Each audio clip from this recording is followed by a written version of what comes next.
What is parental alienation? It's far more complex than people believe. And let me tell you something about parental alienation. It isn't against the law. So there is no jail time. So these flyers that Simon Cobb of PAP is putting around are absolute rubbish because there is no jail time. Should there be jail time? Proven it. And you can lose your children through trying to prove it in the first place because you're channeling all down one way. You know, there are 8 points with Gardner to proving parental alienation. There's 1 point in proving a bad parent. If a parent continues to break court orders, then prove them that the parent's behaviours are exactly what they are. You know, to go to school playgrounds, taking leaflets, flyers, and pinning them to swings and stuff like that with kids there is absolutely disgusting. It's absolutely shocking and disgusting. We're supposed to be here protecting children. That is not protecting children. Whether you like it or not, that person, that child, that little innocent child believes that parent is protecting him. That parent is the Messiah. So you sticking posters all around the place is one sure way of making that child hate anything you have to do with it. Walking on buses. What the hell? I've protested outside courts, but under no circumstances would I go to play kids' school grounds with flyers with misinformation. It is not against the law. Not in this country it isn't. In fact, the only 2 countries is against the law is Brazil and Mexico. And them 2 countries are the most corrupt countries in the world. Brazil and Mexico. Check it out yourself. So, you know, it would be a tool for any males in them 2 countries to use as weapons to outlaw it. The corruption in them countries is far beyond anything. Now, bottom line. You go to family courts, you start wailing about parental alienation. The very first thing that's going to happen is the CAFCAS are going to come out, see your child, going to go back to the courts, and they're going to turn around and say, no, there's no parental alienation in here. There is no parental alienation in this case. Are they trained with PA? Not fully, no. They may understand some signs, but you have people out there that don't understand any of it. Nothing. And let's face the facts. Right now, at this moment, since 2019, things have come about after COVID. Don't forget we had COVID, which shut down a lot of things. But since then, we are starting to see what came about from the review with Justice Cobb on private and public family courts. And it's not good. It's not good news at all. Because right now, at this moment, Darvo is recognised in the family courts. And if you look at the signs of Darvo, they can also combat any allegations you make of parental alienation. Now, here's the thing, because we often hear people screaming about, oh, if they make false allegations about domestic abuse, they should be done. Well, on the same principle, if you make them allegations of parental alienation, should you be done if they're proven wrong as well? Which very often they are. Be careful. Be very, very careful how you tread in family courts. I've been through family courts. I've helped parents in family courts. I've not just been the person that walks around with flyers and brings up and charges people and God knows what. I've never charged anybody a penny. I've always worked free. I've done it free. If you want your children in your life, be very careful who you listen to. Social media at the moment is banging out all sorts of angles everywhere. There's a woman out there, someone tells us the truth, so and so. Absolute bullshit. 5 points she put out once, and I wouldn't do any one of them in family courts. I would never, in a million years, do any one of them. I've done the video combating that, because I wouldn't have done any one of them. In family courts, you got to keep your nose clean. It's not their child, your child, it's our child. You have to be careful how your mannerism comes out as well. And by fuck, don't consider thinking about going filming everything with your ex, because the first things that the court will say is, well, look, we don't think you're stable enough to be having your child in your life, to be honest with you. We don't think you're stable enough. We think you lack insight. It's very easy for them to use the words that will shut you down like that. Let me tell you, in family courts, it's completely different than Simon Cobb walking around posting pieces of paper that actually are full of misinformation. Alienators, beware, jail time is not. There's no jail time. There is no jail time. And the problem is, when you have people that are feeding false information, misinformation, the other people have the ability to use that to their advantage and to use that for anybody that's in family courts. I watched a video that Simon Cobb had done. Then I watched a video that a woman done who was a victim of domestic abuse. And the woman from domestic that had been a victim of domestic abuse, speaking about the Simon Cobb's video, made absolutely much more sense than what he did. Because he didn't really have a clue. Now we don't know what we're even going by these days. We have no idea what points we're going by. Are we going by Gardner's points? Is 8 points? Are we going to go by Childress's 5 points? Are we going to go by another expert's points? What points do we go by? What points do we use in the family courts or in the criminal case? When you phone up the police and you turn around and tell them that your child is being alienated from you, what points and what evidence do you actually give the police? What evidence have they got to go out looking for? Plus, this is the big thing as well. You have to prove that it's been done deliberately, not accidentally. I remember in the case that I've dealt with where PA was recognised. It was recognised, but the judge had turned around and very cautiously turned around and said, to the Kafka's woman, do you think that there is parental alienation in this case, knowingly or unknowingly? In other words, deliberately or accidental? Because if it's accidental, you got another problem. Sticky wickets all round. You can chase something that leads you down a rabbit hole. And let me tell you something, chasing something like parental alienation will run you down a rabbit hole. We never chased it. We let the courts decide and find out if that was happening. When you start screaming it in the courts, oh, I'm being alienated, I'm an alienated dad, I'm an alienated mother, and they prove that you're not, then it's egg on your face and you've got a bigger mountain to climb, a hell of a mountain to climb, because it just looks like you are abusing the victim. And that is exactly what they are saying now, the other side. So be careful what you listen to. Be careful who you listen to. There is another guy who's been out there that actually makes some sense. And he's talking about what I've spoken about and been outside the courts about for a long time. And that is the suicides due to family courts and the trauma, the PTSD that parents go through. But there is no accountability. And there is no accountability because there are no records. But should there be accountability? Absolutely. You cannot attack someone's mental health when they're in the family courts and expect them not to have hiccups in their life and maybe even attempt suicide or at worst take their life. I've been down this road many times, hundreds of times, hundreds, thousands of parents' lives have saved. And it's no big thing to brag about. Oh, I saved thousands of people's lives. It's fucking absolutely harrowing. It is disgusting that me, an average Joe, that had to learn and go and take mental health classes and go and do everything else to help parents, or just because I understand what they're going through, be there for them. That's the difficulty. That's the fucking hardship of parents in family courts. They haven't got anyone to turn to. And the reason they haven't got anyone to turn to is because they're afraid. They're afraid of speaking to anybody about their mental health, because it'll then be used against them by the family courts. So who is pushing who to suicide? When suicides happen in family courts because of contact denial, who is pushing who? If they allow the other parent to use their mental health, they are complicit. They are complicit in that death. They are. The judge is complicit in that death. Kafkas are complicit in that death. Social services are complicit in that death. And so is the parent. That's facts of the matter.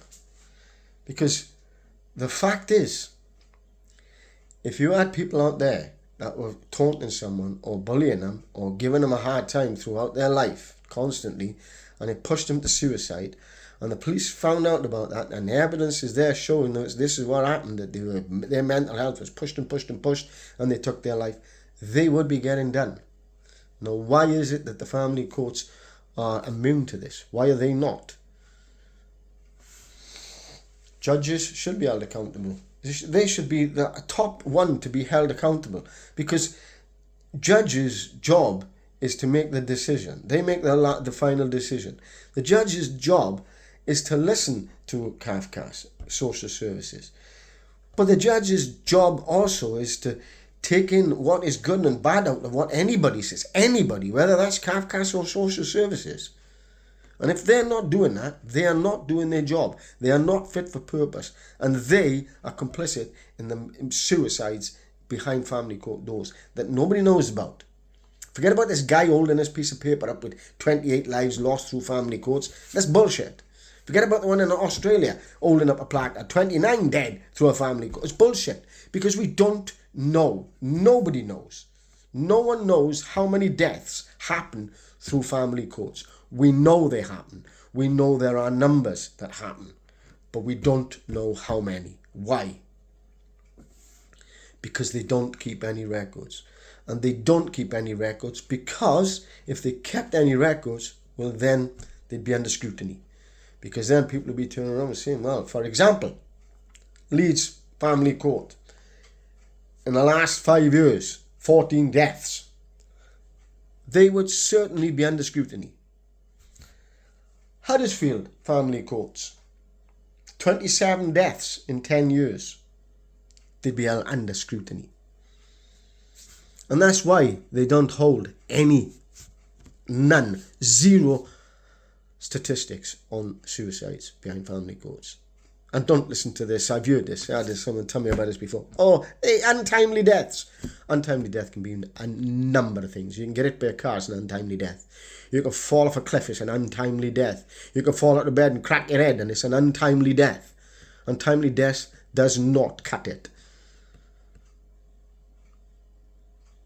There are no statistics. A parent that takes their life in family courts isn't even a statistic. They're not cared enough about to even become a statistic. Think about that. And they're fighting contact denial. Why do I use contact denial? Why do I talk about the non-accidental psychological injury in the child? Which is hard enough to prove as well. But because it's impossible to prove anything else. And I wouldn't want people chasing something down a rabbit hole that would end up having their contact lost, probably for numerous years, because they've chased something that they can't prove and what they use in family courts that is now being scrutinised by family courts, by CAFCASS, by Women's Aid and by victims of domestic abuse. So think about it. When you follow some of these people, you need to be careful. Social media is blown up with people that's monetizing everything. That's all they're interested in, money. You can check mine. You can check mine. You can check anybody's. I don't make nothing. Zero. Fuck all. Not a penny. I don't make nothing. Nor would I. I've always said I'd never make a penny off anybody's back with this, and I never have. I've helped people in family courts. I've helped people out family courts. I have written many positional statements. I have helped people in court, out of court. I've met up with people. I've had them stay at my house. I have never charged anybody a penny. Let me assure you. But yeah, you get it. You know, look. I just think this guy is just going too far. He's just for his grandiose, for his make money, for his selling his merchandise. I think he's just going way too far, and he's going to bury a lot of people. A lot of people may turn around and say, "Oh yeah, you're great. He's showing, making awareness, in all the wrong ways, and in all the wrong ways makes it a fucking bigger problem than what it already is, and it's a big problem." He's now banging on about CMS. Look, CMS is shit. It's absolutely crap. But nobody doesn't want to pay for their kids. This guy's talking about not paying for his kids and blah, blah, blah. We went down this road once before with Fathers for Justice. They did the Y-fronts thing. Remember? Anybody out there who's old school will remember they did the Y-fronts. No cash, no kids. Actually, I think Appleyard was involved in that. No cash, no kids. So they didn't give a fuck about the kids. We're not giving you kids. We can't see you. You're not getting no money. Is that right for the kids? Absolutely fucking not.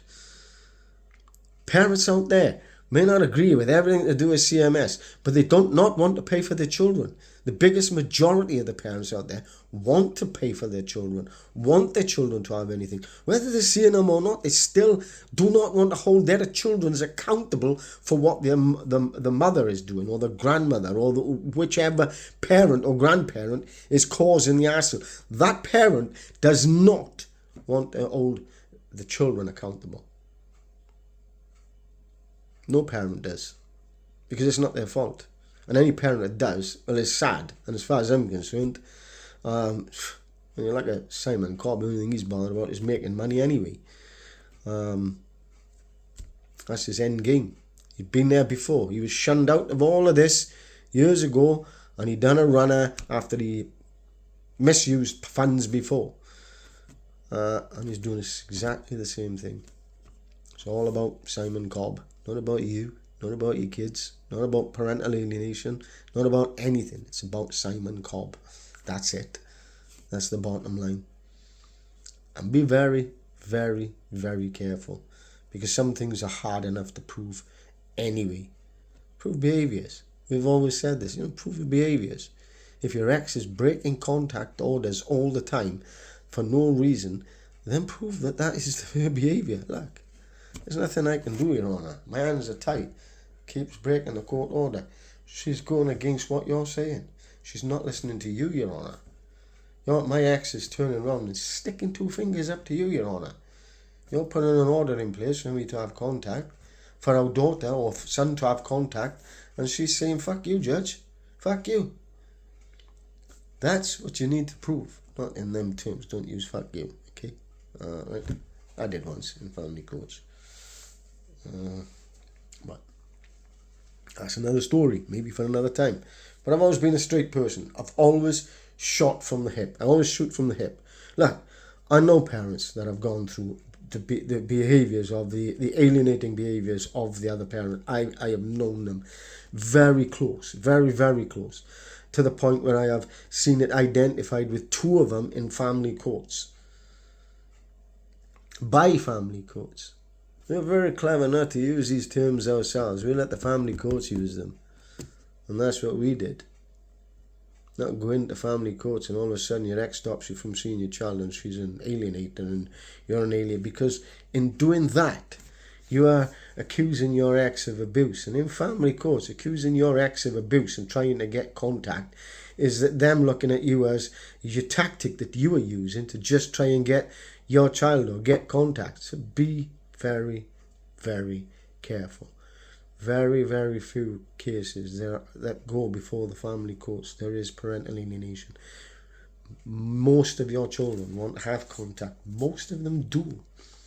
Maybe long periods of time because the family courts are slow, but they do inevitably get contact. I've helped countless parents get contact. Normally, the ones that are more difficult to help with contact are ones that have been probably brainwashed by half of these other people out there and think that the world's against them. And I've come across this in public law as well. Because in public law, everybody screams about how social services and all the courts and everybody's corrupt. The whole world is corrupt against them, and they take the kids and they, God knows where else. It's not the case in many of them. I've come across some of these parents and I tell you, I wouldn't give them a fucking slug to look after. Honest to God. I can tell you a grandparent's house once I went to pick up for a demonstration, and I was fucking thrown back by the house. I go, what the fuck? You're going to protest to go and get your fucking grandchildren in your life to that house? Not a fucking chance. Not a catch chance in hell. Because if I was a social worker, I would put a big block on that bastard. No chance in this. When they went to Edward Timpson's, going back some years ago, they went up on top of his roof and Dan took over his house and everything else, and loads of people turned up there. They were all smoking cannabis and getting pissed as fucking arguing with each other and everything. It's just like, really? You parents? Seriously? You really, you are parents? For a kick-off, there was a 9-year-old kid in that house and they went up and terrified the 9-year-old kid. We don't do that. We're not here. If I've protested outside family courts up and down this country, over 120 family courts. I have protested in Parliament, Westminster, Stormont, Holyrood, Welsh Assembly. I've protested outside all of them because that's the places where you protest, not some fucker's roof. The fuck didn't get them anywhere. In fact, made their lives 10 times worse because of stupidity. You know, if you're going to be stupid about things, expect the stupid outcome. Just expect the courts to give you that stupid outcome. If you want to have your children in your life, look, I'm not an educated person. I've never been to school, but I researched. I went to court. I researched. When I had my ex throwing things at me like, oh, well, she's not sleeping, I looked into what would cause a child not to sleep. When she turned around and said, oh, the child's wet in the bed, which there was no evidence about. But then I looked into that. And at that point, with the evidence, no evidence, and CAFCASS and social services go into the mother's house and nothing reported to the medical board, I was then in a position to accuse social services and CAFCASS of neglect of our child. Neglect because she didn't get the medical attention that she may have needed. But CAFCASS had not mentioned anything to the mother. I made sure I didn't get the records until after they'd been there. And after, meaning about 14 days after, at which point, if there was an issue, then my ex should have been told to go to take her to the doctors. Told to take her to the doctors, not, oh, will you please go and take your daughter to the doctors? Or consider no, you take your daughter to the doctors and have a seen to if that's an issue. But no. But that's what makes a difference in family courts. Navigating family courts is the hardest thing you'll ever come across in your life. It is the most difficult thing you will ever come across in your life. Navigating family courts. Thousands and thousands of parents every year going to, tens and thousands of parents going to family courts every year. Tens of thousands of parents that haven't got an idea and haven't got a clue what they are letting themselves in for. Even if you got a lawyer, it makes no difference because not even a lawyer can tell you what is going to happen in your first year in dispute resolution. Not even a lawyer. Not even like people ask me, say, oh, what do you expect? I say, well, look, I can't tell you. I don't know. I don't know whether your ex is maybe last minute going to pull out. I don't know whether your ex is going to make allegations. I don't know whether your ex is going to do this. I don't know how the courts are going to perceive things. I don't know how the courts are going to go forward with things. I don't know the position on your house, your housing, or anything else because I'm not privy to the welfare checklist that's been done because the first thing that will be done is a child welfare checklist.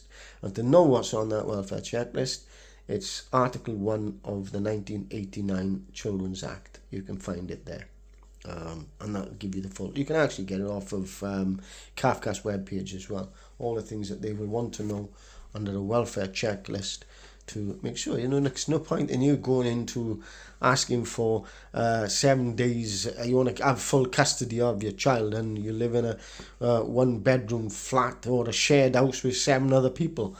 It's highly unlikely to happen. The other thing you have as well is while you're trying to get into court, and this is a big, massive problem in this country, while you're trying to get into court, the months that it takes you to try and get into court, your child is classed as settled. Your child is settled. They're going to take them to school, they go to this, they go to that, and everything else. You know, our daughter missed school sometimes. If it was my ex who was taking our daughter, sometimes she'd miss school because she couldn't be bothered to take her. But you know, when you're going through family court, they take them every day. They make sure they're there every single day because they want to be shown as the best parent on the face of the planet. So whatever they may have been like when you lived with them, they ain't like that no more. They're not that, you know. I remember a couple of times, but one of them in particular, he told me, said, my ex would never do that. No, that's not my ex. It's so-and-so, that's the one that's doing it. And I said, look, let me tell you something. Whatever your ex was like when you was together, fuck all like what you are now. That's it. That's out the window. Forget it. Stick them in a jar and leave them where they are. One of the biggest things I've ever said, and I still say it to this day, is stick your ex in a jar and leave them on a shelf. Anybody else wants to join them, leave them in the fucking jar as well.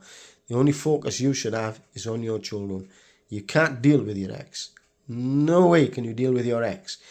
If you could deal with your ex, you wouldn't be in family courts.